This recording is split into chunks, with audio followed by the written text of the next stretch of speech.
Hello, my name is Eric John Martin Ladnier. I was in the United States Navy from 1980 to 1986. I served on board the USS Caloosahatchee from the end of, from the end of 1981 to the end of 1985. I actually left on terminal leave in December, so I was not discharged from the Caloosahatchee in '86. However, after 1985, I never stepped on board the ship. I wasn't even anywhere around it. Went home and stayed home. I was a machinist mate, third class, and is assigned to A division on board the ship. I'm making this video as a permanent record of what I remember about the incident involving Mark and Stephen Preuss. Not because I want to stir up problems for anybody, and it's not because I want to cause any pain to his family, and people are not going to agree with me on what I put on this video, but I'm going to post this video on YouTube with no tags. No one will be able to find it. If you type in USS Caloosahatchee, Mark Stephen Preuss, you will not find this video. However, after 30 days, if no one says anything to me to convince me that I'm wrong, I'm going to go ahead and put tags on it, and it's going to have Mark Stephen Preuss, USS Caloosahatchee, U.S. Navy. Anybody doing research on any of those things, oil tankers, Grenada, they'll be able to find this video.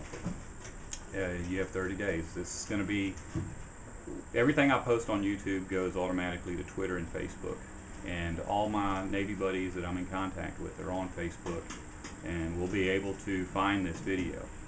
So speak now or forever hold your peace. I'll probably have to do this in 2 segments because YouTube only allows 10 minutes. But this first video is just going to be background, how I was associated with Mark, what our relationship was, what kind of person he was, and how other people felt about what happened. Mark always tried to, he just was always looking for things to do to make you feel good. He was adopted, but he loved his parents very much. And when I asked him about if he would ever try to find his biological parents, he said he wouldn't mind knowing who they were, but his parents would always be his parents. He loved them, and he could never imagine loving someone else the way he loved his parents. They should be in their 70s now. Initially, when this happened, I had a real strong urge to, actually, I wanted to get out of the Navy, work my way back around the country, and kill everybody involved that I thought was involved. And at that time, I wanted justice, and I knew there was not going to be any justice. Since then, I've come to learn that justice is going to come, just not in this world. And I'm glad that I didn't do anything. I don't know that I could have ever hurt anybody, but I thought about it. It was a fantasy of mine.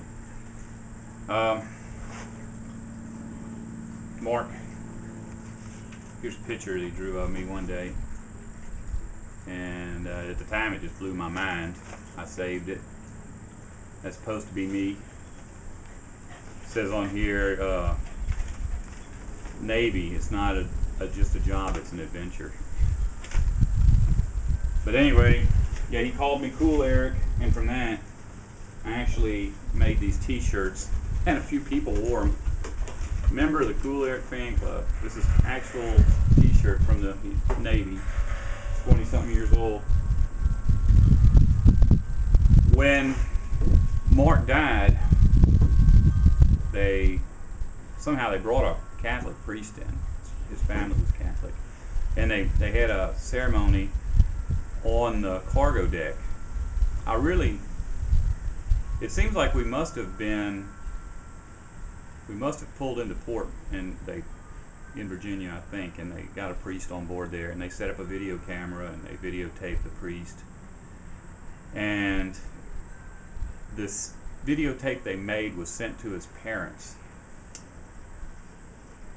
I don't remember anything that was said in particular. I do remember that the entire gist of the video was Mark was a hero of Grenada. Mark was kind of made it, without saying it, seem that he was killed in action, and he loved the Navy. He looked forward to having a long career with the Navy. He hated the Navy.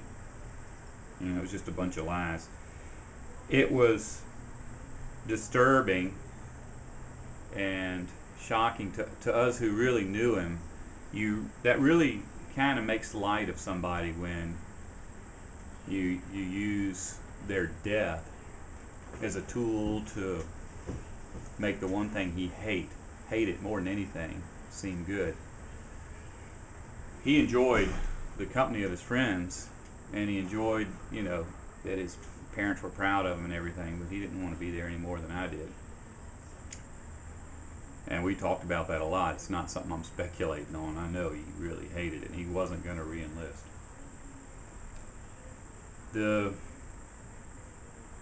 I wasn't on watch with Mark when this happened. Jareen was, if I remember correctly. I'm pretty sure Jareen was on watch. They came and got him. And Jareen, who's on Facebook, he'll correct me if I'm wrong, but I remember right after the service that several of the guys in our division had to physically restrain Jareen. He was going after that priest, and Jareen's he ain't a bullshit person. He would have messed that dude up, and Jareen would have been in a whole lot of trouble too. But anyway, I